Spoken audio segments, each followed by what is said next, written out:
Vale, ¿estamos?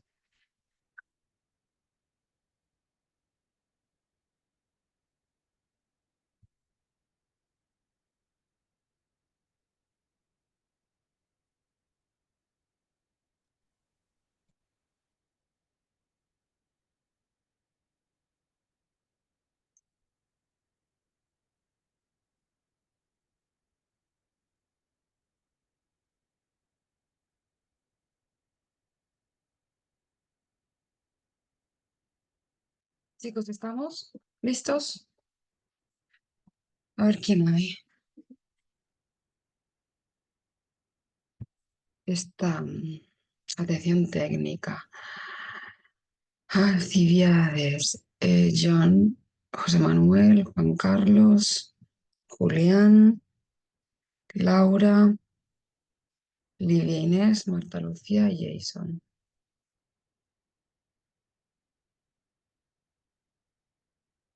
Buen día, Livia. Pues venga, despegamos.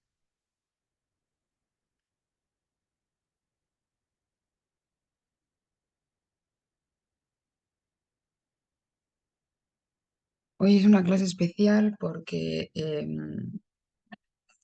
estamos varios grupos juntos debido a que un compañero está de baja, así que eh, a los que no os conozco, me llamo Mar Miñano, soy profesora de esta asignatura también, suelo dársela pues a otro grupo, pero como vuestro profesor está de baja, pues esta semana de manera extraordinaria os voy a dar yo esta clase. Así que un saludo y un placer teneros en clase, ya sea síncronamente o asíncronamente. Este tema es súper importante, entonces voy a intentar trasladarlo lo mejor posible, ¿ok? ¿Qué vamos a ver en este tema? Hemos visto un primer tema sobre qué debe saber un profesor para ser reconocido como buen profesor, como buen profesor entre comillas, ¿no? Entonces, estudiamos esos modelos sacados de las ideas de Schulman. Sí, estoy grabando. ¿Por?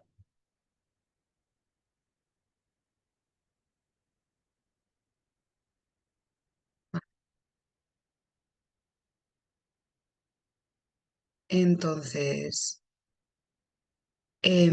ahora vamos a dar un paso más allá y vamos a ver cuáles son los modelos teóricos del pensamiento matemático avanzado. Em, para empezar, claro, ¿qué es eso de pensamiento matemático avanzado? ¿No? O sea, ¿dónde está la frontera entre pensamiento matemático elemental y avanzado? Entonces, ¿hay una frontera clara tipo esto es elemental y esto es avanzado? No, no la hay. Pero vamos a intentar acercarnos un poco a, al siguiente razonamiento.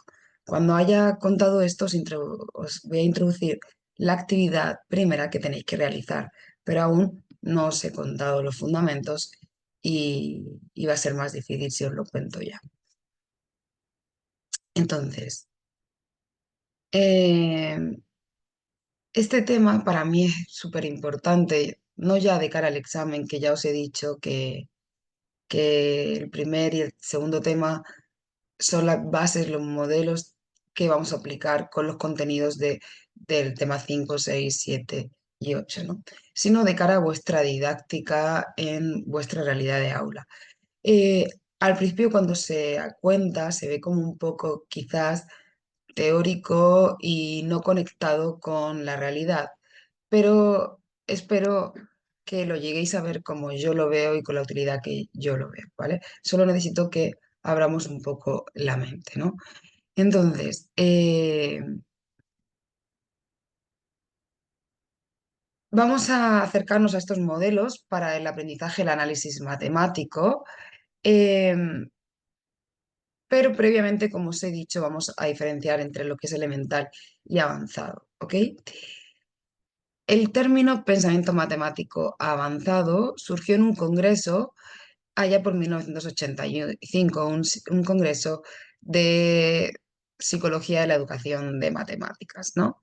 Allí varios didactas, pedagogos, psicólogos preocupados por la didáctica de matemáticas, eh, charlando acuñaron como este término.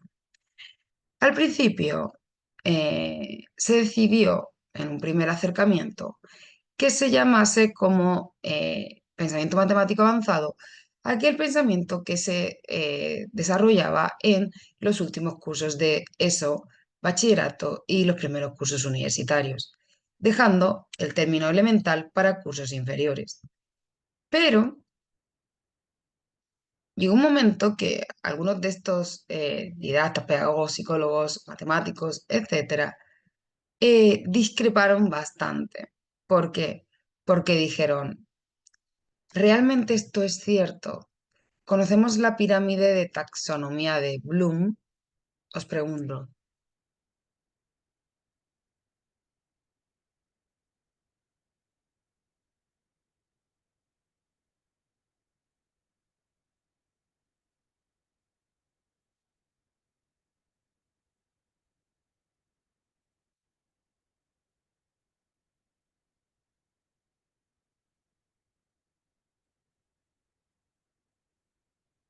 Hola, ¿hay alguien? Estoy sola.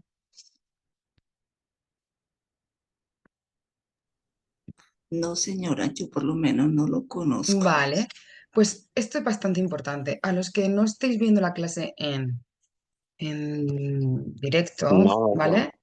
Gracias, chicos, por el feedback. A los que no estoy viendo la clase en directo,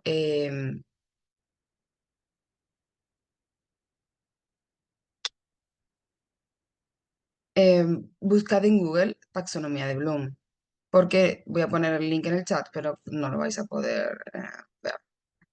La taxonomía de Bloom es una pirámide muy importante. En la mayoría de vuestros trabajos final de máster debe aparecer, porque pues, es básica en didáctica, ¿ok? Debe estar en vuestro. Muy bien, John, gracias. John lo ha oído, pero no. Bueno, pues os dejo un link, cualquiera vale, pero esta pirámide debe estar a mano para vosotros siempre que realicéis una situación de aprendizaje, el trabajo final de máster, porque los objetivos se deben enunciar en verbos de esta pirámide. Os cuento de qué va la pirámide de la taxonomía de Bloom. En la base están los verbos, las acciones que a nuestro cerebro, digamos, le cuesta menos energía realizar, ¿vale? Que no suponen tanto esfuerzo. Por ejemplo, recordar, memorizar, ¿vale? Em, Más arriba está comprender, luego aplicar, analizar, evaluar y crear. Es cierto que esta pirámide ha sido revisada de cómo la enunció Bloom allá por 1956 a la actualidad, ¿vale? La cúspide se ha visto permutada, pero no nos interesan esos detalles. Lo que nos interesa es que veis que la pirámide, bueno, solo tiene un verbo, pero vale cualquiera de los sinónimos que pone en el desarrollo, ¿no? Lo que viene a representar esta pirámide desde los cimientos hasta la cúspide es que conforme nos vamos desplazando hacia arriba, cada vez esos verbos exigen, esas acciones exigen en nuestros estudiantes, en nosotros, en quien sea, un mayor esfuerzo, un mayor nivel de reflexión, un mayor, ¿vale? Coste energético, digamos. Entonces, ¿por qué es tan importante esto? Porque volvamos a 1985 y estos didactas que están intentando poner como una frontera o una especie de diferencia entre pensamiento matemático elemental y avanzado, ¿no? Em, Decidieron en un primer acercamiento que por cursos, ¿sí? Cursos inferiores, pensamiento elemental, cursos superiores, finales de ESO, bachillerato, primeros de universidad, avanzado. Pero entonces surgió este debate. Pero a ver, cuando un estudiante de bachiller está memorizando y vomitando, por ejemplo, una definición, está haciendo pensamiento elemental avanzado. O sea, eso requiere pensamiento elemental avanzado, el hecho de simplemente memorizar y vomitar.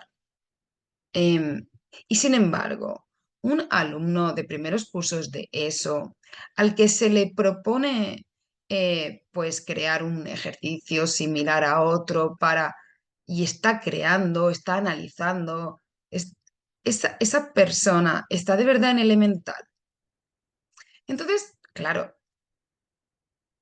buenos días, Julián. Entonces, claro, se dieron cuenta que no era tan sencillo como los últimos cursos, todo lo que hacen es avanzado y los cursos iniciales, todo lo que hacen es elemental, sino que se pueden hacer cosas elementales en cursos avanzados y cosas avanzadas en cursos elementales. Entonces, el debate fue más allá, ¿no? Y, y dijeron, a lo mejor lo que hay que ver es que lleva el adjetivo de avanzado o elemental, ¿no? Voy a leer una frase de Toll. Toll es uno de los autores que va a salir en este tema en la clase de la semana que viene, porque no nos da tiempo a abordarlo todo hoy, pero arrojó bastante en esto de de los modelos teóricos del pensamiento matemático, ¿no? Entonces él dice, el paso de la matemática elemental al paso de pensamiento matemático avanzado involucra una transición de la descripción a la definición, del convencimiento a la demostración lógica basada en definiciones. Bueno, lo que quiero transmitiros con esto es que esto ha sido algo muy reflexionado y es bastante importante para nosotros, ya que nosotros nos movemos en estos cursos superiores de eso, bachillerato, FP, etcétera, y entonces nuestros estudiantes van a estar pivotando bastante entre el pensamiento elemental y el avanzado. Em, Según, voy a decir varios acercamientos que han hecho distintos autores, según Dreyfus, cuando un niño pequeño realiza tareas matemáticas, utiliza procesos como analizar, categorizar, conjeturar, definir, formalizar, generalizar, probar o sintetizar, que no son tan propias del elemental, por mucho que estén en cursos inferiores. ¿Vale? Nos estamos desplazando en la pirámide de Bloom hacia arriba. Entonces, creo que queda claro que no es tan sencillo como decir tal curso elemental, tal curso avanzado. Es muy importante analizar. ¿Avanzado qué caracteriza? ¿Vale? Si lo que es el contenido que es avanzado o lo que es el verbo, el proceso, lo que es avanzado. Pero esto también es un poquito trampa. Os explico. Está claro que los contenidos que se dan en cursos superiores suelen ser más avanzados. ¿Por qué? Pues porque conllevan conexiones con muchos otros conceptos. Véase, si yo te defino el límite de una función y trabajamos el límite de una función, el límite de una función, o sea, lleva dominar las funciones, lleva dominar, pero es que dominar las funciones, o sea, consiste en conocer lo que es una variable dependiente, independiente, una representación gráfica, una representación tabular, un eje de abscisas, un eje de ordenadas, eh, un, todas las cosas que sabemos que representan una representación algebraica, etcétera, etcétera, ¿no? Además, dominar las funciones, nuestra experiencia nos dice que también tienen que previamente dominar los quebrados, los números racionales, las fracciones, ¿vale? El límite está relacionado con eh, un montón de subconceptos, ¿vale? Y ya no te digo si el límite tiende a infinito, etcétera, etcétera. Límites laterales, continuidad de funciones, todo esto, ¿no? Entonces, claro, los contenidos matemáticos avanzados propios del análisis eh, conllevan tantos conceptos relacionados que evidentemente son cada vez más abstractos y son cada vez más complejos. ¿Qué ocurre? Que suele ir de la mano que contenidos avanzados exijan pensamiento matemático avanzado.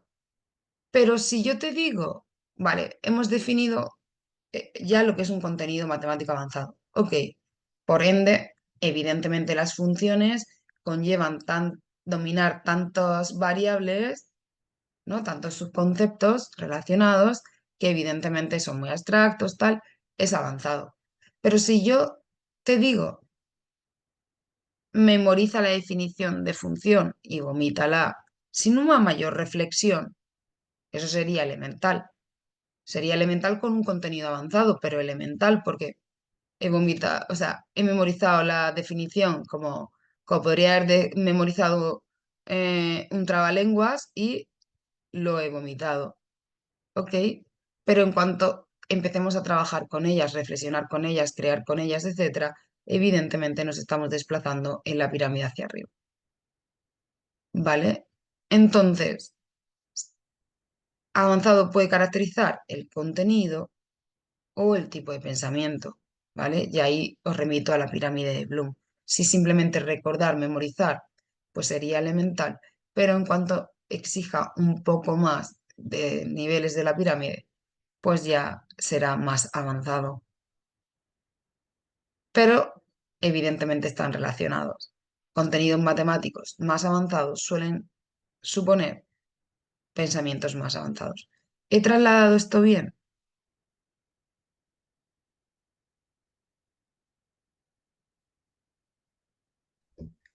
Profe, buen día. Yo tengo una inquietud, o sea, nos estás hablando más como del nivel de abstracción que hay, digamos, de los contenidos y conceptos, pero la habilidad de resolver problemas no marcaría también la diferencia entre el avanzado y el elemental. Pero ¿por qué la habilidad? Eso ya es algo que depende de la persona. O sea, si tú tienes más habilidad o menos habilidad, eso es relativo a ti, ¿vale? Nosotros tenemos que analizar esto con objetividad, no si tienes más habilidad. Habilidad ya es una característica de una persona. Si me quiere, o sea, entonces eso no es elemental o avanzado, ¿vale? Eso no es el tipo de pensamiento que requiere, ¿vale? Sí que te compro que lo que, o sea, que en un problema que hay que resolver, el nivel de reflexión que exija pueda ser más básico o más avanzado, pero no depende de la habilidad que nadie tenga, porque esto es algo objetivo, ¿vale? No depende de la persona. No sé si me he explicado. Sí, profe, ya he comprendido un poco mejor. O sea que también hay que tener en cuenta el nivel que tenga el, digamos, el estudiante o la etapa en la que esté, ¿cierto? No es lo mismo un chico del primero de la ESO que uno de tercero, ¿cierto? Así mismo se Claro, clasifica. claro, evidentemente, el pensamiento sigue siendo elemental o avanzado, no depende de la persona que lo afronte, ¿vale? Porque si no, Einstein no haría nada avanzado, porque como para él todo es fácil, porque es muy inteligente, para él todo sería elemental. Esa no es la clasificación, no es relativa a quien lo mira. Esto no es subjetivo, esto es objetivo, ¿vale? Pero sí que está claro que, aunque sea un pensamiento matemático avanzado, mm, el pensamiento objetivamente es avanzado. Crear un problema de donde se resuelva por derivadas, ¿no? Objetivamente es avanzado. Eso no quiere decir que le suponga el mismo esfuerzo cognitivo a todo el mundo, ¿vale? Entonces, es avanzado que a ti no te cueste nada porque tienes mucha habilidad, como tú dices, no lo cambia. ¿Me expliqué? Sí, profe, ya comprendí. Gracias. ¿Vale? Es que esto no puede ser relativo, ¿no? Luego sí que está, pues, la habilidad que cada uno tenga para desplazarse por la pirámide.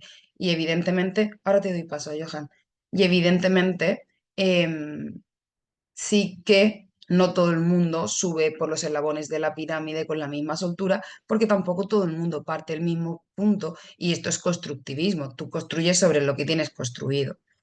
Johan, Bueno, comprendo. Buenos días para acá, para Colombia.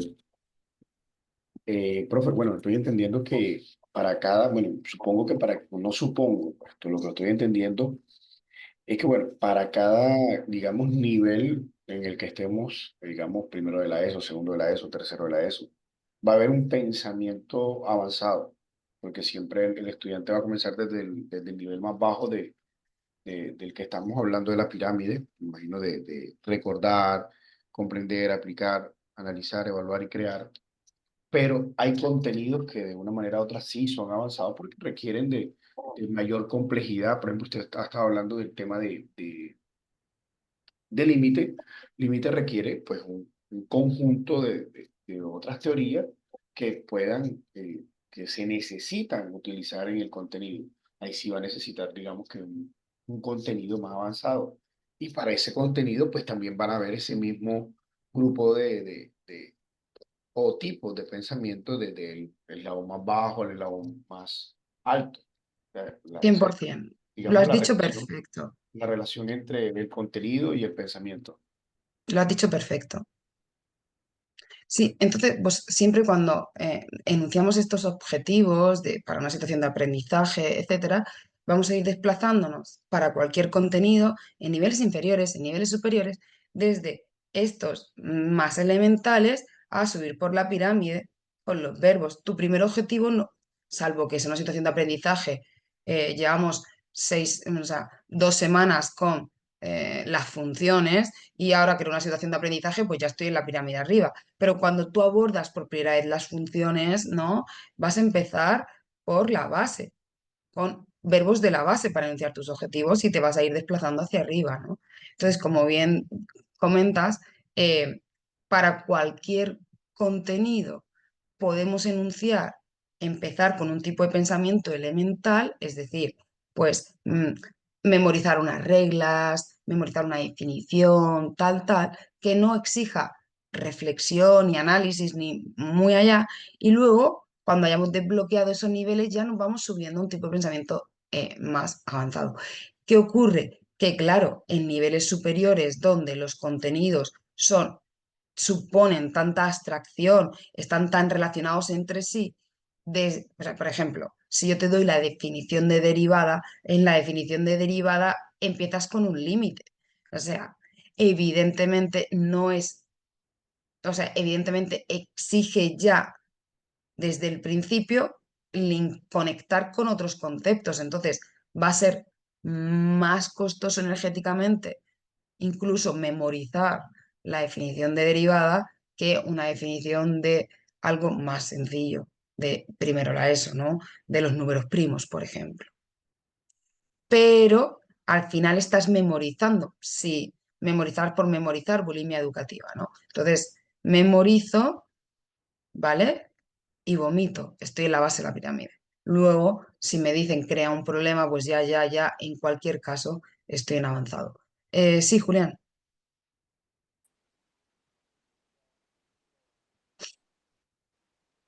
me habéis levantado la mano, ¿no?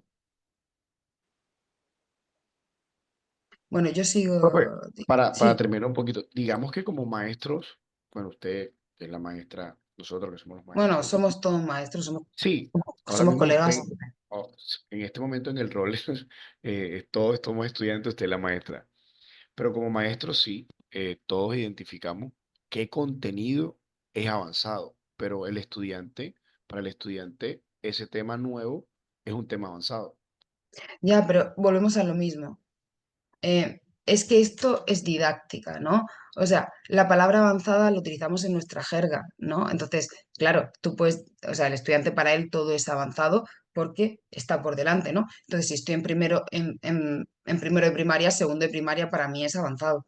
Quiero decir, pero es que estamos hablando, ¿vale? Estamos intentando acercarnos, o sea, ahora os digo bien otra cosa. O sea, estamos diciendo lo que la didáctica define como pensamiento matemático avanzado, no lo que tú defines como pensamiento matemático avanzado, porque al final avanzado es una palabra de nuestra jerga, ¿vale? Nosotros utilizamos avanzado para todo, ¿no? Vas muy avanzado, o sea, pero ahora lo estamos viendo desde el punto de vista de cómo los didactas pedagogos lo han definido. Igualmente, yo lo que quiero de esto es desbloquearos que algo no es avanzado por sí solo, ¿vale? Que si y que un estudiante de niveles bajos puede hacer cosas avanzadas, o sea, y que avanzado elemental no va tanto con el curso. Yo quiero que sepas que tus alumnos de primaria, cuando están creando algo, están avanzados, están arriba en la pirámide, ¿vale? Y que a veces, sí, tú puedes ser muy avanzado, tú puedes ser, o sea, tú puedes ser Einstein, que si te preguntan 2 más 2 tú vas a decir 4 y no te estás yendo a un pensamiento, tú no estás diciendo 4 porque son dos conjuntos de dos elementos que si le produzco una adición, tengo un conjunto de 4 elementos de cardinal. Tu cerebro no ha hecho todo eso. Cerebro ha respondido desde un hecho numérico que conoce. Hecho numérico, lo veremos, es todo aquello que memorizamos con facilidad, ¿vale? Entonces, ¿por qué? Porque aunque tú puedas hacer pensamiento matemático avanzado y haber razonado que 3 por 2 son 6 posibles combinaciones, si tengo 3 el tamaño de helado y 2 sabores, ¿vale? O simplemente me has respondido como un hecho numérico porque te sabes las tablas de multiplicar. Entonces, si tú eres capaz de hacer pensamiento matemático avanzado, puedes bajar a un pensamiento elemental para responder en un momento dado. ¿Por qué? Porque también lo dominas. Me estoy explicando y ahorras energía. No te pones a pensar, oh, 6, 3 por 2, oh, son todos los posibles menús que puedo hacer si tengo 3 entrantes y 2 platos principales. No, simplemente 3 por 2, 6. ¿Por qué? Porque si estás en avanzado, puedes bajar a elemental. Pero si tú estás en elemental y no sabes hacer pensamientos avanzados, no vas a poder subir. ¿Me expliqué? Sí, profe. Sí. Yo quiero que se os active todo lo que conlleva diferenciar entre elemental y avanzado. No hay una frontera clara, pero ojo, ¿dónde está tu alumno? ¿En qué está fallando? ¿Está fallando en una definición? Eso es elemental. Sí. O sea, estás exigiéndole algo avanzado. Siempre tenemos que desplazar a nuestro alumno desde la base hacia arriba.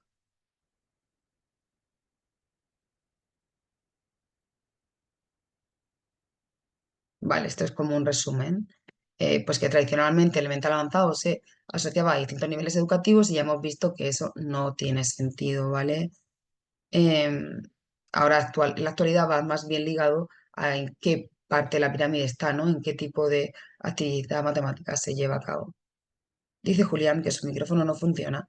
Quería decir que la aplicación de un concepto como el mínimo común múltiplo y el máximo común divisor son procesos avanzados, como también la interpretación del valor de la pendiente de una recta, siendo estos dos temas de cursos no avanzados. Perfectamente. En realidad, el mínimo común múltiplo y el máximo común divisor exigen procesos de pensamiento avanzado y sí que es de un curso elemental, pero sin embargo la interpretación del valor de la pendiente en una recta sí que está ya en cursos que se consideran avanzados, pero igualmente sí que es avanzado, ¿no? Está claro. Muy bien. Julián ha querido arrojarnos un ejemplo de cosas avanzadas que en este caso se dan en dos cursos muy diferentes, ¿vale? Podemos hacer, conclusión, podemos hacer cosas avanzadas en cursos no considerados avanzados. 100%.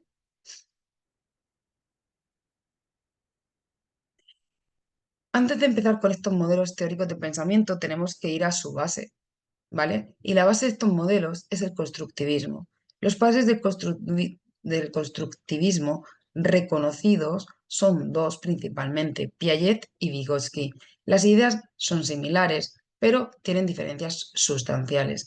A lo largo de toda la asignatura yo iré dando matices de uno y otro.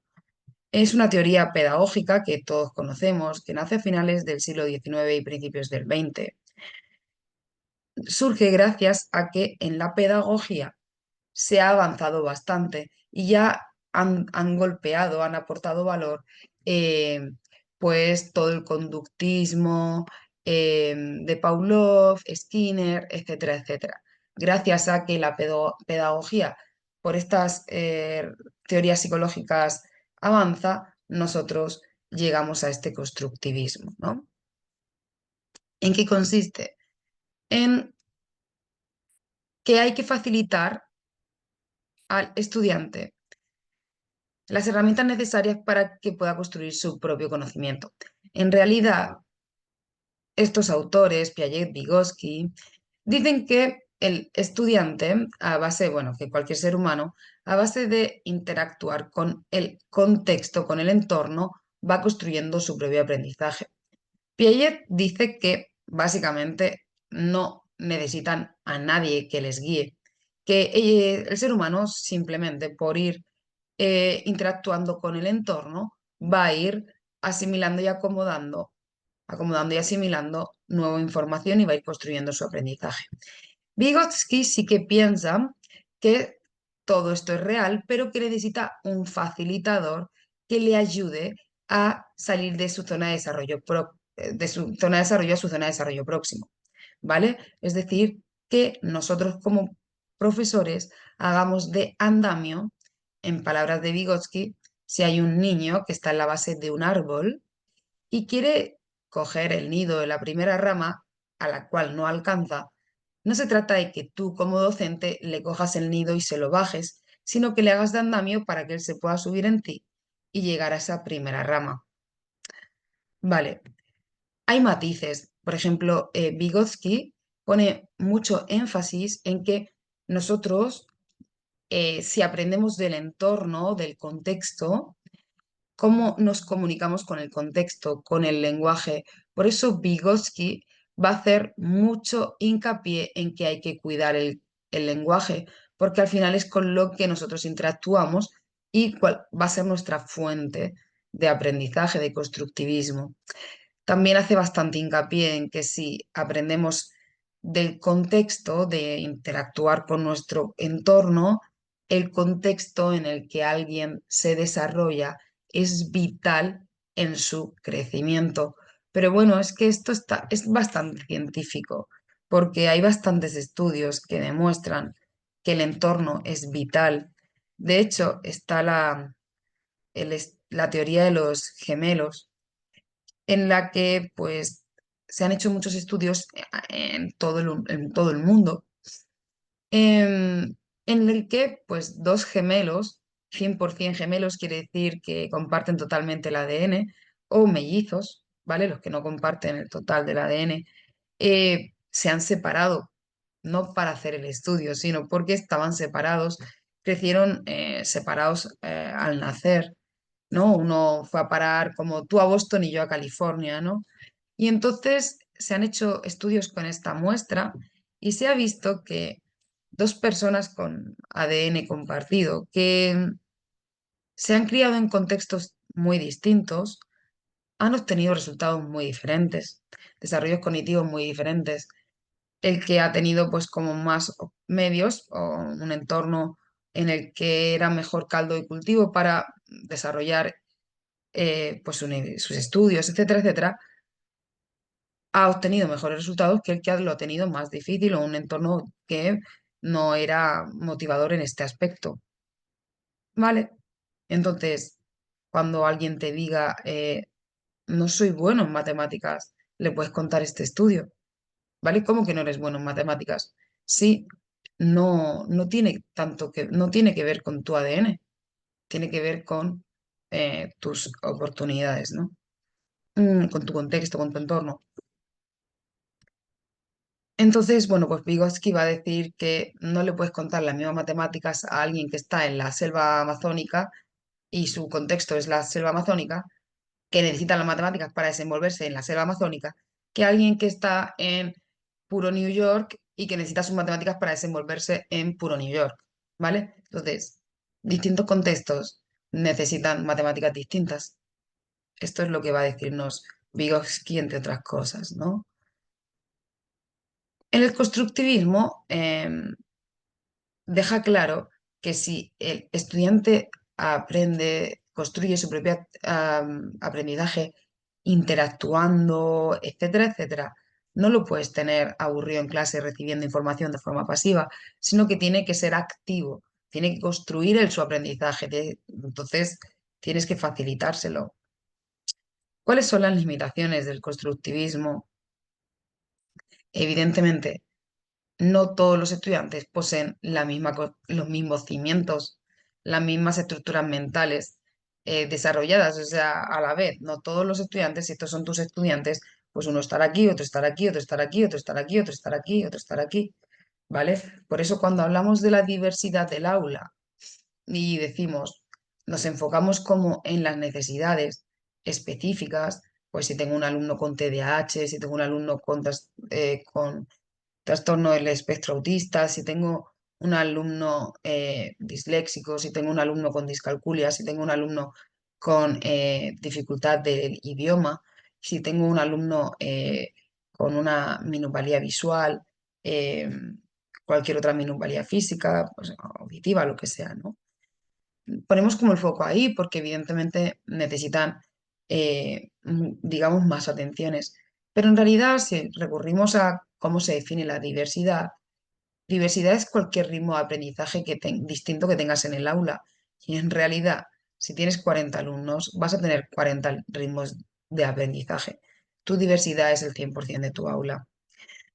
Entonces, evidentemente, es difícil para nosotros porque tenemos a cada alumno con unos cimientos distintos. Esto del constructivismo. Muchos investigadores abogan por un modelo de aprendizaje por descubrimiento dirigido por el docente, ¿vale? Esto sería más bien el constructivismo como lo entiende Vygotsky, en el que el docente es un mero director, guía, facilitador, andamio. El constructivismo también entra en conflicto con los procesos de evaluación, claro.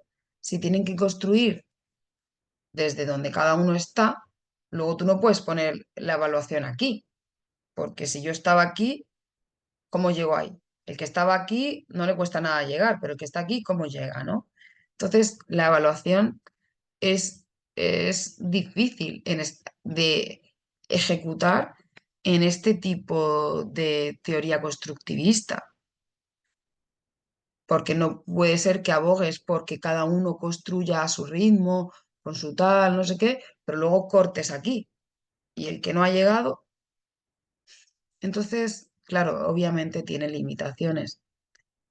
Pues estábamos hablando de estos autores, ¿no? Vygotsky nació en Rusia, vivió en ese periodo de tiempo y matices importantes que él aporta, pues para mí son el hincapié que hizo con el lenguaje.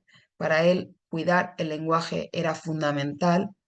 Es que em, parece absurdo, pero por lo que nos ha pasado con el término avanzado. Al ser avanzado un término que nosotros usamos en nuestro vocabulario, tú en tu cerebro, y empiezo a armarte el cerebro para lo que va a venir, en tu cerebro tienes un cajón, te estoy metiendo un modelo que se llama modelo tácito, pero tú en tu cerebro tienes un cajón donde cuando alguien o tú utilizas la palabra avanzado, tienes un montón de cosas asociadas a qué es avanzado. ¿Vale? No es una palabra que yo te introduzca nueva. Tú ya tienes tu propia idea sobre lo que es avanzado. Entonces, ahora yo te vengo a decir que avanzado es tal cosa y entra, ¿vale? En incongruencia con lo que para ti quizás es avanzado. Entonces, esto que a ti te está pasando en algo avanzado, a ellos les pasa hasta con cuando alguien viene a decirles que las raíces cuadradas, porque para ellos raíz es la raíz de una planta. Y diréis, Mar, estás diciendo tonterías. No las estoy diciendo. Está muy estudiado que en cursos inferiores, cuando tú vienes a decirle raíz, a ellos se les activa raíz de planta. Entonces, es que hay que cuidar el lenguaje. Y a mí no me gusta nada cuando se hace abuso de notación. O sea, cuando con el mismo término queremos referirnos a cosas muy diferentes porque ahí entran estas in- obstáculos de aprendizaje que se llaman, ¿vale? Entonces, pues Vygotsky hace mucho hincapié en el lenguaje, no ya en que además, en paralelo, también está visto que, que el profesor de matemáticas se utilice ese lenguaje tan encorsetado, no, em, no coloquial que ellos suelen utilizar. Por eso me encantaba la semana pasada, cuando ya no me acuerdo quién de vosotros me decíais todo el rato, a ver, Mar, voy a hablar coloquialmente. Es que es la mejor manera de hablar. ¿Por qué pensáis que cuando luego los estudiantes se explican cosas entre ellos se entienden? porque se hablan en su idioma. Entonces, ¿por qué no intentar acercarnos nosotros también a su idioma, ¿no? Y Vygotsky, pues dice que evidentemente el lenguaje es fundamental porque es con lo que interactuamos en el desarrollo del, o sea, digo, del conocimiento de la inteligencia. También dice lo del contexto que os estaba indicando, que el contexto va a marcar mucho, ¿vale? La cultura de tu entorno, la sociedad en la que creces, está claro que va a marcar mucho. El entorno moldea el conocimiento y el comportamiento también nos lo moldea el entorno y defiende un aprendizaje guiado, a diferencia de Piaget. Vale, Marta Lucía pregunta, profe, para trabajar en grupo, ¿cómo se seleccionaría a los integrantes? Los más avanzados con los más avanzados, los menos avanzados con los menos avanzados. Ahí te voy a citar a un autor que ha investigado mucho sobre cómo generar estos grupos heterogéneos, ¿vale? Em, te- a ver si encuentro, es Biondi y dice,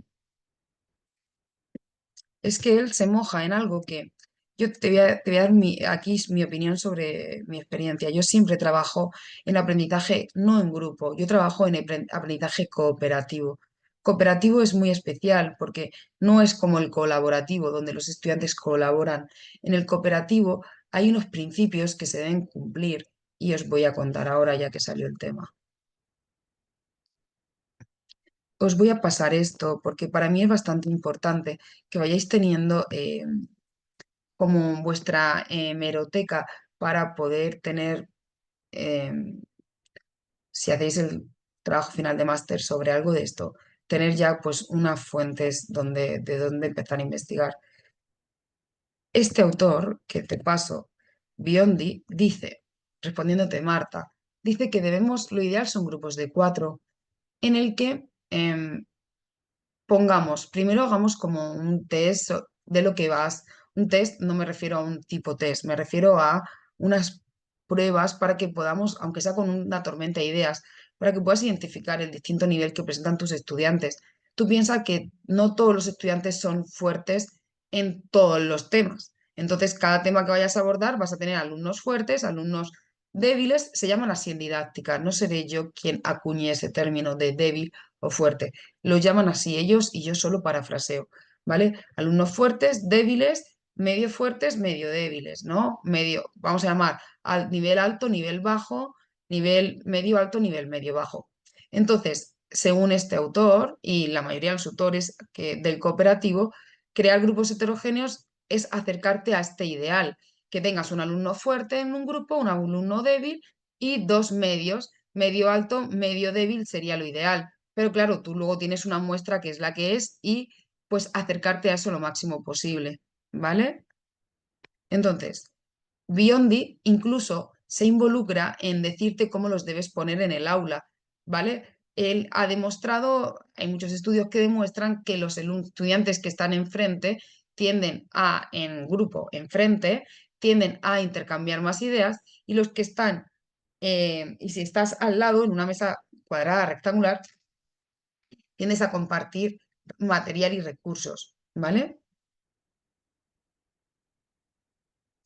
O sea, yo tengo que dar mis contenidos, ¿vale? Porque es que nos estamos yendo del temario, ¿vale? Entonces, un segundo, porque tengo que llegar a introduciros la actividad hoy, ¿vale? Entonces, voy por partes. Julián contestó a Marta, una estrategia que yo utilizo es decirle que las preguntas solo las pueden responder las personas que tienen menor afinidad con el tema. Por tanto, se convierte en una responsabilidad de los que entienden, lograr que el otro también aprenda. Bueno, muy bien, eso es una especie de tutoría entre iguales, ¿no? Que tú haces, ¿sí? Que haces que pues los fuertes se responsabilicen un poco de los débiles. Está muy bien, ¿vale? O sea, si a ti te surte efecto, genial, ¿no? Vale, y dice Arnaldo, ¿cómo se aplica la zona de desarrollo próximo de Vygotsky en la enseñanza del teorema de Pitágoras mediante aprendizaje colaborativo en el aula? Una cosa importante es colaborativo, ¿vale? En el colaborativo no es el cooperativo, no es lo mismo. En el colaborativo, lo que consiste es que el docente enuncia como una pregunta bastante abierta, crea y se crean grupos que pueden estar creados por el docente o por los propios estudiantes, pero en el colaborativo el docente no es un facilitador, no coge tanto rol. En el colaborativo, el estudiante es mucho más independiente y es el grupo, ¿vale? Son los estudiantes los que deciden qué tareas va a hacer quién, etcétera, etcétera, ¿vale? Entonces, el docente echa un paso atrás en el colaborativo, ¿vale? En el cooperativo, el profesor sí que actúa como un facilitador, es él el que crea los grupos, identificando estos distintos niveles de los que hemos hablado, es él quien reparte roles en los grupos, tú tienes que hacer tal cosa, tal, tal, ¿vale? Entonces, pues en el caso concreto que tú propones, ¿vale? Un docente facilitador, según Vygotsky, en un aprendizaje cooperativo, cogería el teorema de Pitágoras, elegiría distintas partes, o sea, dividiría esto en distintas partes o, por ejemplo, podría hacer un cooperativo tipo enseñanza recíproca, es un tipo de cooperativo concreto en el que hay cuatro roles. Uno, pues, resume el problema. Otro, os lo voy a pasar también para que lo tengáis por ahí, ¿vale? Enseñanza recíproca, resumir, clarificar. Es para que no se os quede solo en mis ideas, ¿vale? Empezó con aprender otros idiomas, este tipo de enseñanza, pero se ha llevado también a matemáticas y a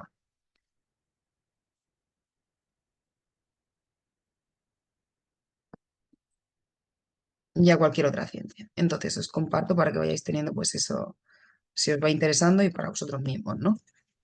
Entonces, podríamos, en este caso concreto, donde a lo mejor el teorema de Pitágoras es demasiado sencillo como para dividir en cuatro partes, yo creo que en este caso optaría por un aprendizaje cooperativo, pero en el que uno tuviese el rol de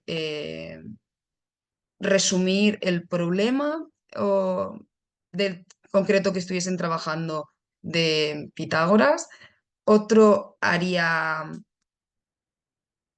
clarificaría, ¿vale? Sintetizaría las ideas. Otro, y aclararía, se acercaría, o sea, intentaría que todo el mundo entendiese bien el enunciado. Otro, haría preguntas claras, ¿vale? Uno enuncia el enunciado y lo resume. Otro sintetiza y se garantiza que todo el mundo entendió bien el enunciado. Otro hace preguntas, ¿vale? Cuestiona, ¿vale? Y otro pues como que lanza las ideas y luego entre todos resuelven, ¿vale?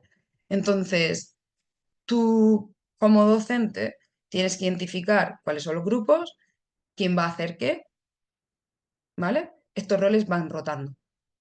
Y luego, pues, hacer una tormenta de ideas entre los distintos grupos o lo que sea, ¿vale? Hay muchas formas de llevar, de ser facilitador. La cuestión, como yo afronto ser un facilitador, un andamio, en palabras de Vygotsky, es no darle las cosas hechas, ¿vale? Yo les puedo poner, pues les pongo un tipo de problema, quizás inicial que resolvería yo, ¿vale? Les hago lo que se llama un microlearning, porque ya nuestros estudiantes no tienen mucha capacidad de estar escuchando rollos concentrados, ¿no? Entonces les haría un microlearning, quizás les facilitaría un problema evidentemente resuelto por mí o en la pizarra o en el guión, ¿vale? Y luego les asignaría roles y les daría distintos problemas que ellos tienen que resolver, siempre contextualizados, ¿vale? No sería un triángulo sin más, sería pues la sombra de la canasta, o sea, me lo llevaría incluso al patio, porque pues que construyan, ¿no? Que tomen mediciones del ángulo, o sea, del triángulo que forma la canasta, su sombra y, ¿vale? Y entonces, de manera que los tuviese motivados, porque si el alumno no está motivado, el profesor no entra. Y los pondría a trabajar en estos grupos heterogéneos, les pondría un ejemplo y que ellos reflexionasen y construyeran. No sé, tendría muchas formas de hacerlo, pero creo que esa sería. ¿Te resolví la duda? Sí, profe, Lo, sí, claro que sí. Muchísimas gracias. Me lo quedó que más nun- claro. vale, lo que nunca haría es eso, es darle todo resuelto, ¿vale? Si ellos construyen su aprendizaje, tienen que construir, ¿vale? Pensad que yo ya estoy en un nivel, como docente me refiero, que el constructivismo es 100% nuestra metodología, sí, pero yo ya me he ido bastante al construccionismo, ¿vale? Me gusta construccionismo, dice que construyan algo, no, constructivismo es que construyes tu aprendizaje interactuando con el entorno. Construccionismo es de paper, ¿vale? Dice que construyendo algo físico, ¿vale? Entonces yo, en cuanto puedo, les hago que construyan. O sea, para mí los alumnos tienen que estar todo el rato muy en activo, porque está muy demostrado que lo que tocan tiene autopista al cerebro, ¿vale? Entonces, siempre que tengo la ocasión, si se da, construyen conmigo. Vale. Entonces, Vygotsky es muy fan de este aprendizaje guiado, ¿sí? De hacer de andamio. Piaget es suizo, vivió en esas fechas. Hay leyendas urbanas sobre que se obsesionó sobre cómo los em, em, humanos razonamos y que tuvo muchos hijos con los que hay leyendas urbanas que dicen que hizo investigaciones no del todo morales. Bueno, la realidad es que eso no lo sé, pero sí que sé que aportó mucho sobre cómo el cerebro de un niño entiende, ¿no? Entonces, él, pues eso, buscaba una respuesta a la pregunta fundamental sobre la construcción del conocimiento. Puso mucho énfasis en tratar de desentrañar el origen y la evolución de las capacidades cognitivas del individuo. Si hizo algo inmoral, lo castigo totalmente, pero no lo sé. El punto es que él concluyó que evidentemente cada individuo se desarrolla a su propio ritmo. Eh, Su teoría se llama epistemología genética y a mí, a Piaget le compro algo y se lo compro 100% y es lo de la asimilación-acomodación. Vale, voy a deciros sus ideas, como os he dicho, las de Vygotsky.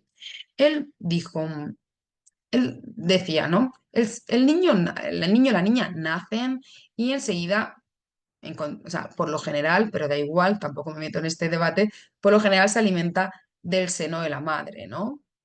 Vamos a poner un niño o una niña que se ha alimentado del seno de la madre, ¿vale? Entonces, claro, que ese niño o niña ha asimilado que con succionar se alimenta. Ok, pero luego va creciendo y se le retira el seno de la madre y se le da un biberón.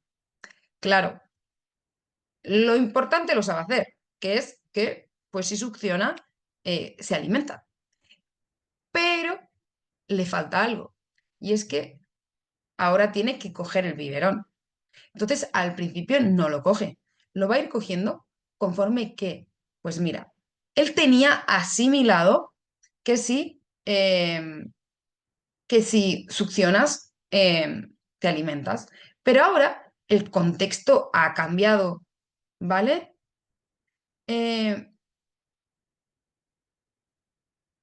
Ahora tiene que acomodar esta nueva información en el conocimiento que él ya tiene de succionar. Y cuando lo haya practicado, lo asimilará y ya lo habrá construido y pasará a la siguiente pantalla, lo que venga, ¿no? Luego tendrá cereales, pues masticará, ¿sí? Quiero decir, vamos acomodando nueva información, asimilándola, acomodando nueva información, asimilándola, y así vamos construyendo nuestro aprendizaje, conforme el contexto nos va cambiando, conforme nos van poniendo delante otra pantalla. Estas son las ideas de Vygotsky, o sea, de Piaget, perdón. Es muy buena, ¿vale? Porque es realmente así. Nuestros alumnos van desbloqueando conceptos y conforme los asimilan, van construyendo. Y nosotros también. Vale, pues bien, estas ideas del constructivismo, y esto es fundamental porque esta teoría que os voy a contar ahora es la que tenéis que aplicar en vuestra primera actividad y a la mayoría de la clase le caerá en el examen, es muy importante, ¿vale? Pues unos autores, principalmente uno que se llama Dubinsky, pero con otro montón de autores tipo MacDonald, etcétera, etcétera, que llegaron a un momento de crisis existencial donde no compartían cómo los didactas, pedagogos, profesores contaban las cosas. Entonces, Dubinsky, con esa incomodidad dentro, decidió eh, sacar su teoría APOS. APOS en inglés, de sus siglas, acción, proceso, objeto, esquema en inglés. También la veréis como APOE, de sus siglas en español. Entonces, él coge pues estas ideas de Piaget, Vygotsky y las lleva a su teoría.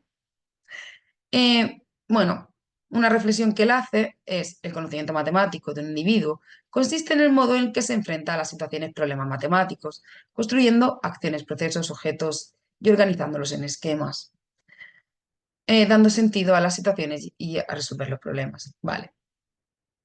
Eh, ¿Cómo analizar? Vamos a intentar resolver este problema. ¿Cómo analizar un concepto matemático desde la didáctica a través de la teoría APOS o APOE? Recordemos. Bien, a ver. Estos autores identifican 4 niveles, ¿vale?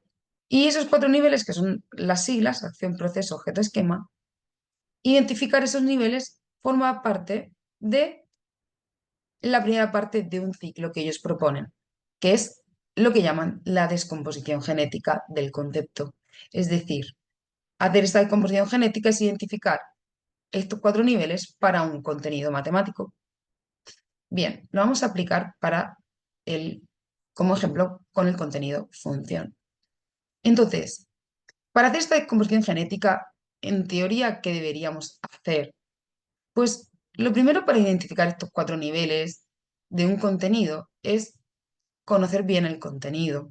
Entonces, eh, no está mal si haces una investigación del contenido, ¿vale?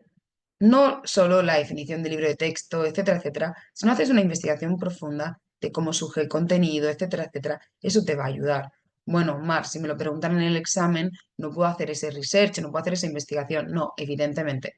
Si te preguntan, aplica la teoría APOS en el examen, pues lo vas a hacer con lo que ya sabes, ¿vale? Además, las llevarás preparadas para los distintos conceptos que vamos a ver en la asignatura. Entonces, pues como que lo habrás hecho un poco previamente, ¿vale? Pero lo ideal, estamos hablando, es que si tú el día de mañana estás en tu clase y de repente, ¿cuándo yo aplicaría esta teoría? Pues mira, llevo años contando el límite y noto que es que no se produce un aprendizaje significativo, los estudiantes no lo entienden bien, me está costando mucho por más que cambio de metodología, etcétera. Pues yo lo que haría es hacer esta descomposición genética para ver cómo acercarme al concepto en clase. Entonces, bueno, ahora os enseño cómo se hace esa descomposición genética. Lo siguiente es, una vez que has hecho esa descomposición genética, para cada uno de los niveles identificados, proponer distintas actividades contextualizadas para que ellos, pues, dominen esos distintos niveles. Y una vez que hayas hecho esas actividades, esas instrucciones, recoges datos, es decir, tus alumnos van a resolver, etcétera, tú recoges y analizas esos datos e identificas. A lo mejor identificas que tus alumnos, el primer y el segundo nivel, los problemas los resuelven correctamente, pero el tercero no. Pues es generalizado que el tercero no. Pues a lo mejor hiciste un salto demasiado grande del segundo al tercero. O, bueno, pues ya sabes que al tercer nivel te tienes que bajar, no hace falta que te bajes hasta el segundo, sino que tienes que hacer énfasis en el tercer nivel. Bueno, tú ya concluirás en base a tu experiencia. pero por lo menos has desbloqueado como niveles y ya no es como, jova, es que mis alumnos no saben funciones. No, no, mis alumnos fallan en el tercer nivel. Vamos al tercer nivel. ¿Cuál es el tercer nivel? ¿Qué pasa en el tercer nivel? ¿Vale? No, no, mis alumnos fallan en el primer nivel. Vale. Entonces, ahí vamos a ver si es que has identificado mal los niveles, vuelves a hacer una descomposición genética y vuelves a implementarlo, vuelves a recoger datos. Entonces, si os dicen que apliquéis la teoría A pues es una teoría cíclica. ¿Ok? Entonces está compuesta por este primer paso de descomposición genética, un paso más teórico. Segundo, implementación, diseño de instrucciones, barra actividades, situación de aprendizaje, etc. El tercero, recoge y analiza los datos. Y en base a estos datos, que lo que concluyas, vuelve a hacer una descomposición genética. Es un ciclo. ¿Vale? Este ciclo. Entonces, voy a ir directamente a aplicarlo a las funciones con vosotros. Em,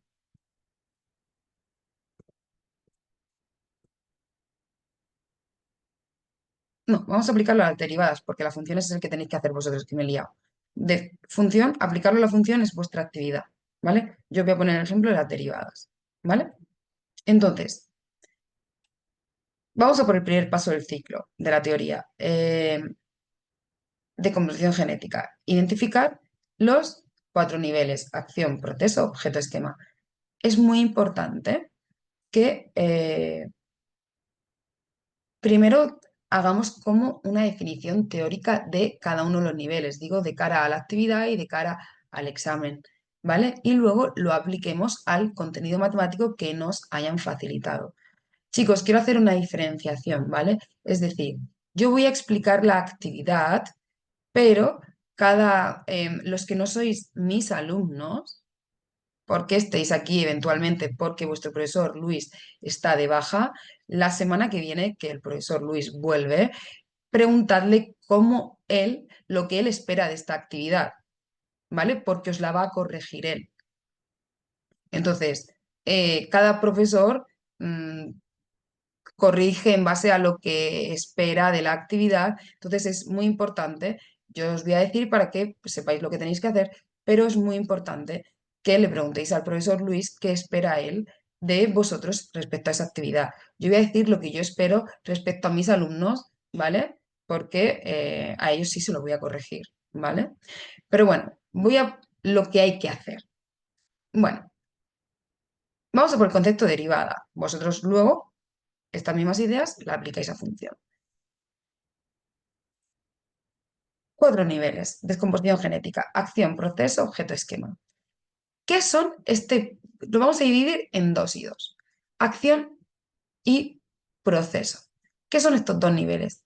Estos 2 niveles son puramente mecánicos, algebraicos, lo que yo llamo sudokus, ¿vale?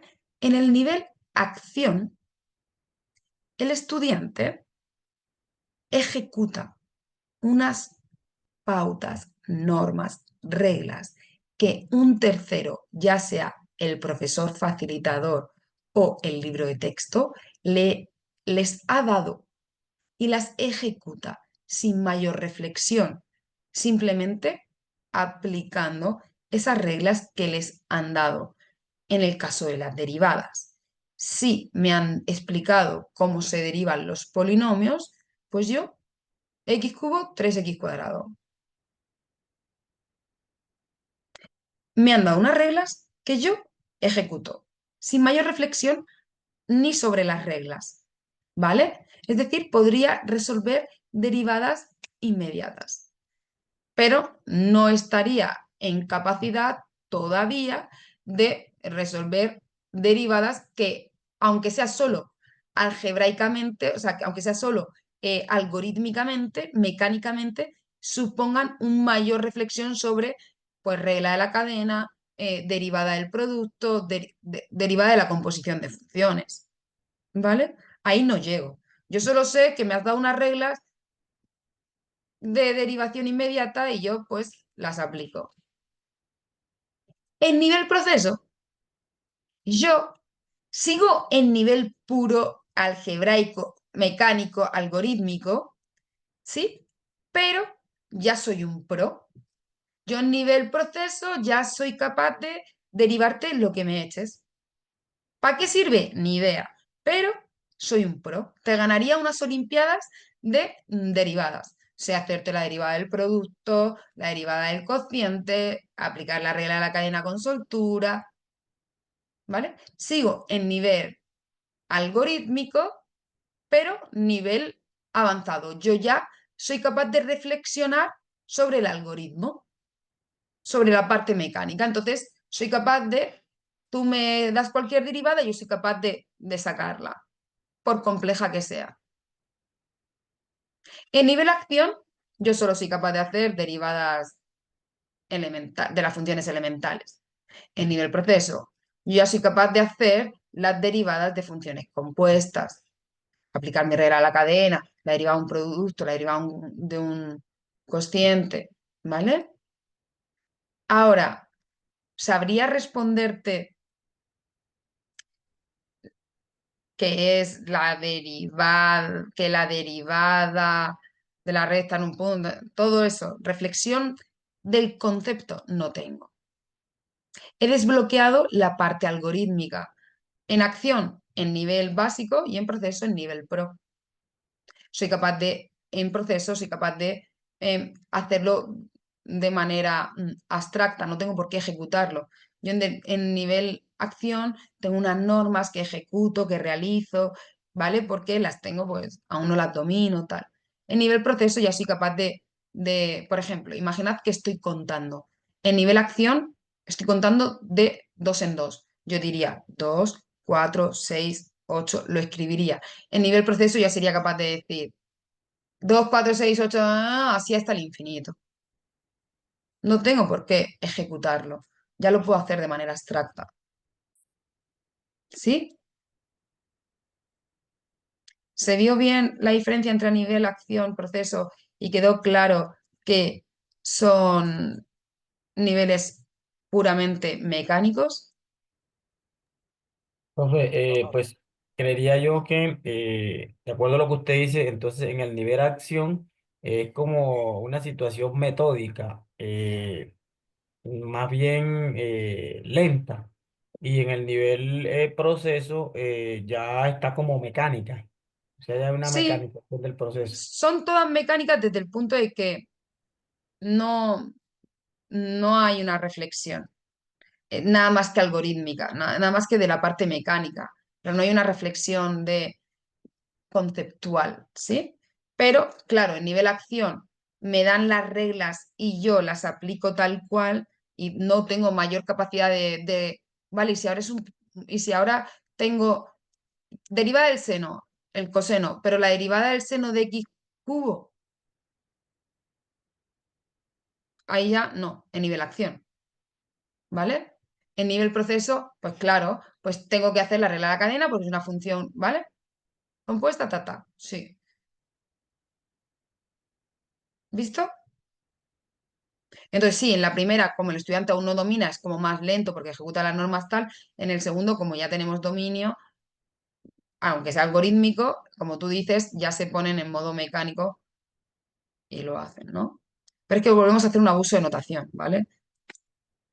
Todo lo que se hace de forma por normas, porque al final el proceso simplemente es que has superinteriorizado las reglas, todas las reglas, y ya tienes destreza, pero sigue siendo algo mecánico, ¿no? Te han dado unas reglas y tú las ejecutas. ¿Visto?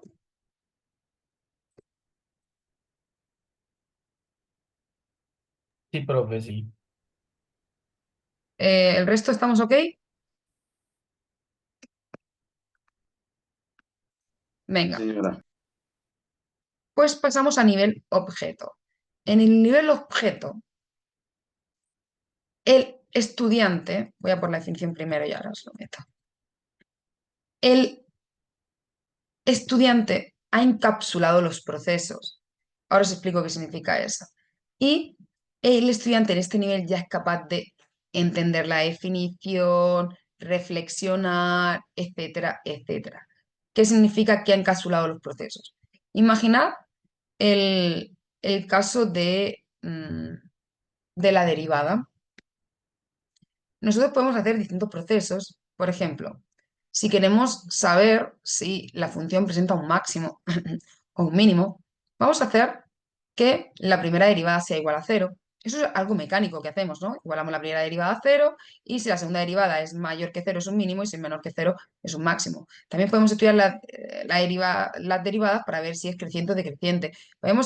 Entonces, son distintos procesos para estudiar distintas cosas, ¿vale? Pues cada vez que uno de esos procesos pues deriva igual a cero y luego, si la derivada es igual a cero, haz la segunda derivada y mira a ver si para esa x es mayor o menor que cero y si es mayor es un mínimo. Es una parte mecánica que encapsulamos y le damos sentido físico, matemático. Es decir, a ese proceso de deriva igual a son procesos algorítmicos, lo encapsulamos en máximo, en mínimo, lo encapsulamos en crecimiento, lo encapsulamos en decrecimiento. Esta parte algebraica la encapsulamos y le damos un sentido. ¿Sí? Pues cuando ya le damos ese sentido, que llamamos sentido físico para que se entienda, pero evidentemente es una manera de hablar, cuando le damos ese significado de máximo, de mínimo, de crecimiento, de concavidad, de convexidad, etcétera, entonces lo hemos encapsulado como un objeto, ¿vale? Como algo que tiene significado, ¿vale? Entonces, ya en estas condiciones yo ya soy capaz de entender la definición de derivada. Cuando estaba a puro nivel algorítmico, no. Me ha desbloqueado la jerga. Cuando nosotros afrontamos, por ejemplo, las derivadas, tenemos muchas cosas que afrontar. Tenemos que afrontar lo que significan, para qué sirven, su utilidad, etcétera. Pero también toda la parte es algorítmica. Vale, pues estos docentes dicen, Butunsky y otros, pues vamos a ir desbloqueándoles los distintos niveles, ¿vale? Y una vez que ellos hayan ya dominado la parte algorítmica y ese ya no sea un estresor, le vas dando significado, pero no se lo juntas todo, no le mezclas la parte, digamos, de significado con la parte pura algorítmica. Entonces, objeto es cuando ya somos capaces de estos distintos procesos de deriva igual a cero, tal, que es pura mecánica, encapsularlos en distintos significados, máximo, mínimo, estoy con las derivadas, máximo, mínimo, concavidad, ¿vale? Y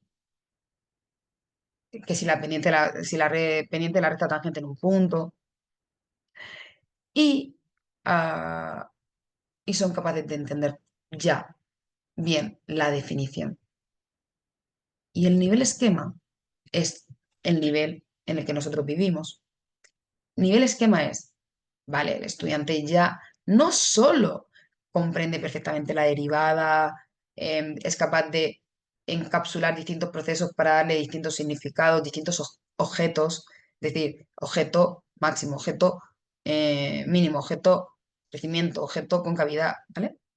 Sino que es que en nivel esquema, un estudiante le cae un problema, su padre le dice, eh, tengo un problema y es que tengo, estoy mal en la empresa, quiero maximizar mis beneficios, pero esta es mi función o sea, tengo unos ingresos, y él sabe que su padre debe resolver el problema mediante una derivada.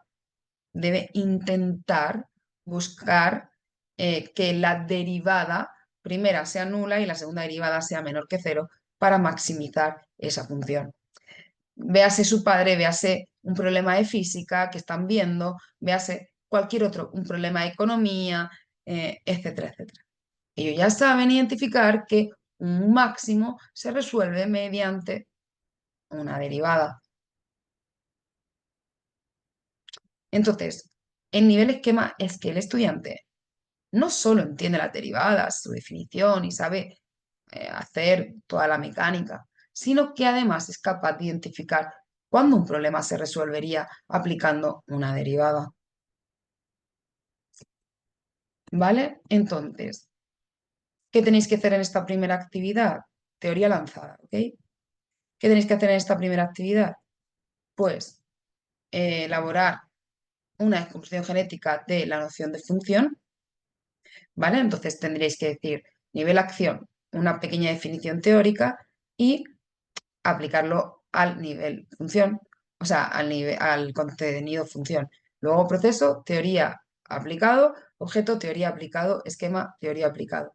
Y diseñar una actividad contextualizada.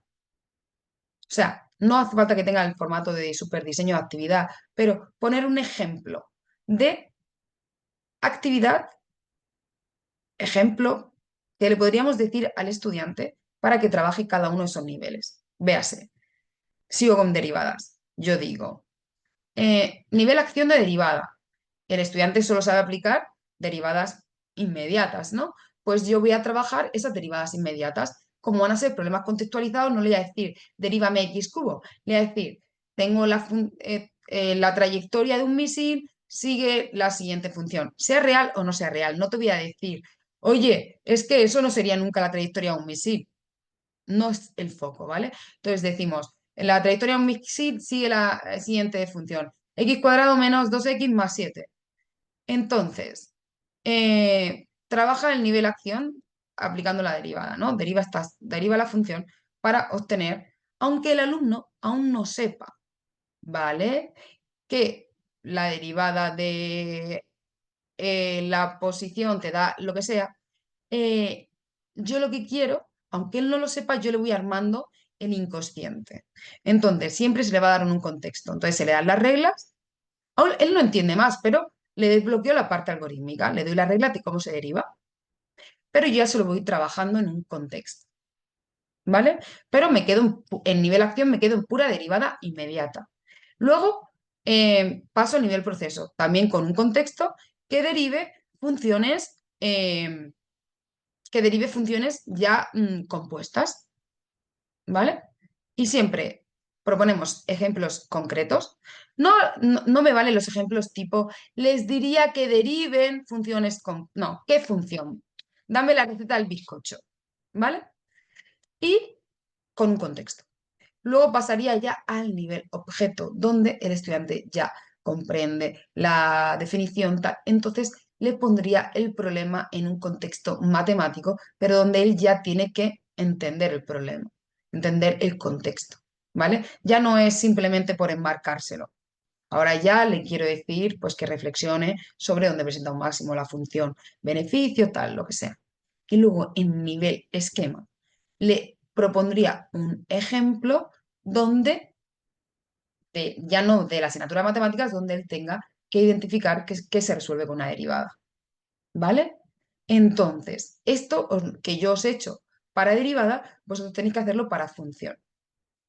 Primeros dos niveles, no puede haber reflexión sobre el concepto, ni de la definición, ni nada de eso. Eso se desbloquea en nivel objeto. ¿Vale? Entonces, los primeros dos niveles son mecánicos. El primero y el segundo nivel son mecánicos. El primero, mecánico, aplico la regla, tal cual, no hay mayor reflexión sobre el algoritmo. En el segundo nivel hay reflexión, pero sobre el algoritmo. ¿Vale? Ya estoy en nivel pro. En el nivel objeto ya hay reflexión, pero sobre el concepto.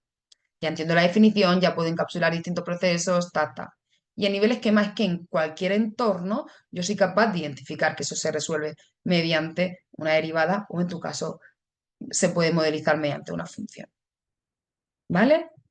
Entonces, problemas, ejemplos contextualizados para cada uno de los niveles. ¿Y por qué esto es importante? Y con esto cierro. Porque cuando tú vayas a abordar un contenido avanzado y quieras ver dónde y tus alumnos fallan, si tú haces ese desglose en niveles, puedes identificar dónde fallan.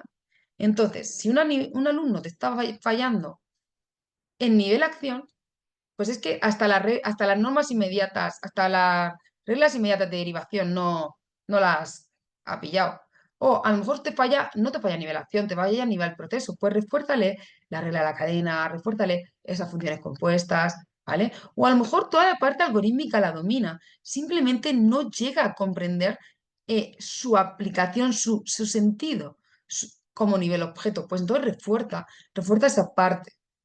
O a lo mejor hasta a nivel objeto lo entiende, simplemente no es capaz de identificarlo en distintas aplicaciones tipo esquema. Pues entonces refuerza ahí. Pero ya sabrás dónde tienes a cada uno de tus estudiantes y dónde tienes que bajar a trabajar. ¿Visto?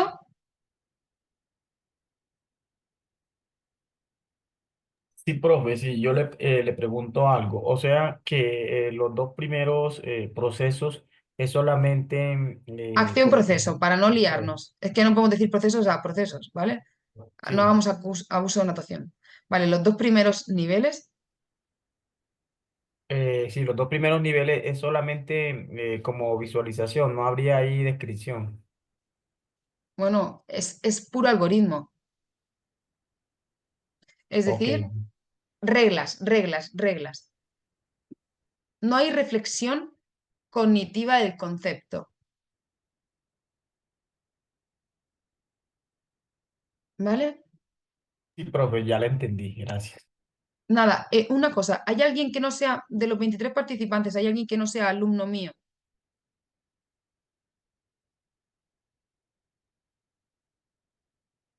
Vale, pues Ana, Yo, profe, eh, yo no soy de su grupo, soy del grupo 4. Es la vale primera vez chicos, que tengo Tampoco. clase. Yo soy del grupo pues 5. vale, pero yo no sé quiénes son mi grupo. Los que no seáis mis alumnos, que seáis alumnos de Luis, preguntadle a Luis qué espera de esa actividad, ¿ok? Para que pues os evalúe, o sea, que tengáis una evaluación. De todos modos, tenéis el archivo de la actividad en el campus y tenéis la rúbrica que todos aplicamos, ¿de acuerdo? Pero bueno, luego están muchos los estilos, entonces que él os oriente, volverle a preguntar por esta actividad a él. Pero vamos, que la teoría es la que es y la rúbrica la tenéis en el campus, que es con lo que os evaluamos, ¿de acuerdo? Bueno, pues un placer haberos dado clase a los que sois de otro grupo. Espero que más o menos os haya servido. Y a los míos, pues nos vemos la semana que viene. Profe, muchas Listo, gracias. profe. Listo, Cualquier profe. duda me vais preguntando, ¿vale? Venga, Bueno, chao chicos, un placer un placer. Chao, gracias. a vosotros. Bueno, pues.